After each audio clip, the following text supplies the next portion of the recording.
First and foremost, I want to give all praises, honor, and glory to Yahweh, Bahasham, Yahweh Shai, Bahasham, Bracha Kodash. Double honors to the elders and the apostles of Great Millstone, and peace and blessings to the elect. And today we're going to go into the book of 2 Corinthians, the 10th chapter.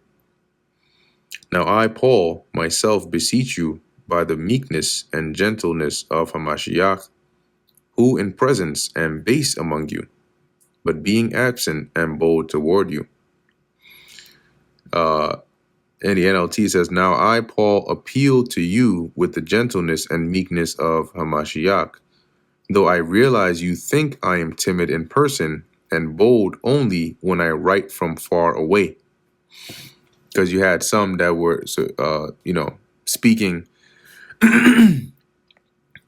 against Paul, right, in that manner, right? Like, he talks tough in his letters, but in person, he doesn't even look the part. Verse 2, but I beseech you that I may not be bold when I am present, with that confidence wherewith I think to be bold against some, which think of us as if we walked according to the flesh. He's saying, well, I am begging you now so that when I come, I won't have to be bold with those who think we act from human motives.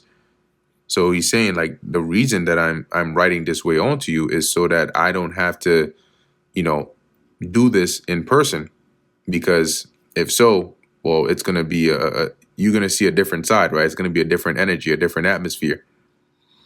For though we walk in the flesh, we do not war after the flesh. That's why he mentioned about the human motives, right? We walk according to the flesh, but he's saying, no, we're spiritual men. Okay. We don't walk after the flesh. We don't war after the flesh. We war in the spirit. We let the Lord handle things. We move with integrity because we fear the Lord. For the weapons of our warfare are not carnal, but mighty through God to the pulling down of strongholds. We use God's mighty weapons, not worldly weapons, to knock down the strongholds of human reasoning and to destroy false arguments. And that's what we do as well, right?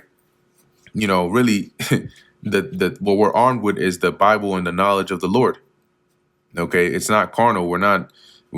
The point of us teaching and preaching the word of God is not through carnal means or carnal weapons. That's not going to do anything for us. That's not what pulls down the strongholds of the mind. That's not what makes people free mentally. It's the word and the preaching of the word of the Lord. That's more dangerous. It says, casting down imaginations and every high thing that exalteth itself against the knowledge of God, and bringing into captivity every thought to the obedience of Hamashiach. See, so through the spiritual weapons, okay, we cast down imaginations and anything that exalteth itself against the knowledge of God, because through the knowledge of God, we bring it down, we break it down. And bringing into captivity, right? So bringing under subjection every thought to the obedience of Hamashiach, to train the mind to follow in the instructions of the Lord. You've made the thoughts of your mind captive to Yahushai, and having in a readiness to revenge all disobedience when your obedience is fulfilled. And after you have become fully obedient, we will punish everyone who remains disobedient. Do ye look on things after the outward appearance? If a man trust to himself that he is Hamashiach's, let him of himself think this again, that as he is Hamashiach's, even so are we Hamashiach's. Look at the obvious facts. Those who say they belong to Yahushai must recognize that we belong to Yahushai as much as they do, right? Because if anybody's speaking ill of us and they're claiming to be, one of Yahushai's, did you forget who taught you about Yahushai? So we are also of Yahushai's. For though I should boast somewhat more of our authority, which the Lord hath given us for edification, and not for your destruction, I should not be ashamed. It says that I may seem to be boasting too much about the authority given us by the Lord. but our authority builds you up, it doesn't tear you down. So I will not be ashamed of using my authority.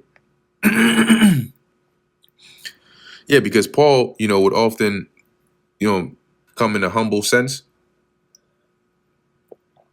when speaking to them or being amongst them. But he's letting them know, like, I still have authority, and I'm going to use it when needed because it's for your building up. It's for your edification. That I may not seem as if I would terrify you by letters, right? So the point of these letters is not to terrify you. For his letters say they are weighty and powerful, but his bodily presence is weak and his speech contemptible. See, so he was addressing some of the things they were saying concerning him, some of them that were amongst the Corinthians. It says here, for some say Paul's letters are demanding and forceful, but in person he is weak and his speeches are worthless. So in modern sense, they were talking shit about Paul. Let such an one think this, that such as we are in the in word by letters, when we are absent, such will we be also indeed when we are present. He says those people should realize that our actions when we arrive in person will be as forceful as what we say in our letters from far away. That's what you wanted, right? For we dare not make ourselves of the number or compare ourselves with some that commend themselves, but they measuring themselves by themselves and comparing themselves among themselves are not wise. Oh, don't worry. We wouldn't dare say that we are as wonderful as these other men who tell you how important they are.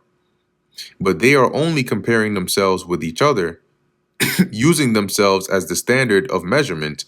How ignorant. So you had some, as he says, getting high-minded, comparing themselves, as though they were on some high level, speaking down about the Apostle Paul. And he's mentioning here that that's not wise. You compare yourselves amongst yourselves, you boast, in yourselves, but that's not the way to be in Yahushua. But we will not boast of things without our measure, but according to the measure of the rule which God hath distributed to us, a measure to reach even unto you. We will not boast about things, NLT, we will not boast about things done outside our area of authority. We will boast only about what has happened within the boundaries of the work God has given us, which includes our working with you. So he's saying, yeah, we'll boast, but about the things within our spiritual jurisdiction. Because if not, what do we have to boast for? Verse 14, for we stretch not ourselves beyond our measure, as though we reach not unto you. For we are come as far as to you also in preaching the gospel of Hamashiach. We are not reaching beyond these boundaries when we claim authority over you, as if we had never visited you. For we were the first to travel all the way to Corinth with the good news of Hamashiach. So he's saying, like, when we speak the way we speak, we're not crossing any boundaries, like as though, as Paul just said here, like we had never visited you. You were set up by somebody else, and we're coming here speaking boastfully amongst you. We're the first ones who came here to preach the news of Hamashiach. Not of boasting, verse 15, not boasting of things without our measure, that is, of other men's labors, but having hope, when your faith is increased, that we shall be enlarged by you according to our rule abundantly. Nor do we boast and claim credit for the work someone else has done. Instead, we hope that your faith will grow so that the boundaries of our work among you will be extended. Because the more their faith grows, the more the church grows, right? And as he says, their work would be extended, right? The boundaries in which they would have spiritual jurisdiction to have authority or to boast or whatever would be extended. To preach the gospel in the regions beyond you, and not to boast in another man's line of things made ready to our hand. Then we will be able to go and preach the good news in other places far beyond you, where no one else is working. Then, because remember, also Paul had determined to go to Rome.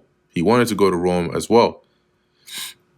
Then there will be no question of our boasting about work done in someone else's territory, because then at that point nobody can come and say, that we're boasting about, as he says, work done in somebody else's territory, because nobody else would have been there preaching this gospel but us. But he that glorieth, let him glory in the Lord. For not he that commendeth himself is approved, but whom the Lord commendeth. As the scriptures say, if you want to boast, boast only about the Lord. When people commend themselves, it does not count, or it doesn't count for much. The important thing is for the Lord to commend them. And he's referring to these that were comparing themselves amongst themselves, and boasting amongst themselves. And that brings us to the end of the book of 2 Corinthians, the 10th chapter. Lord willing, that was edifying to the elect. In closing, I want to give all praises, honor, and glory to Yahweh, Bahasham, Yahweh Shai, Bahasham, Bracha Kodash. And until next time, Shalom.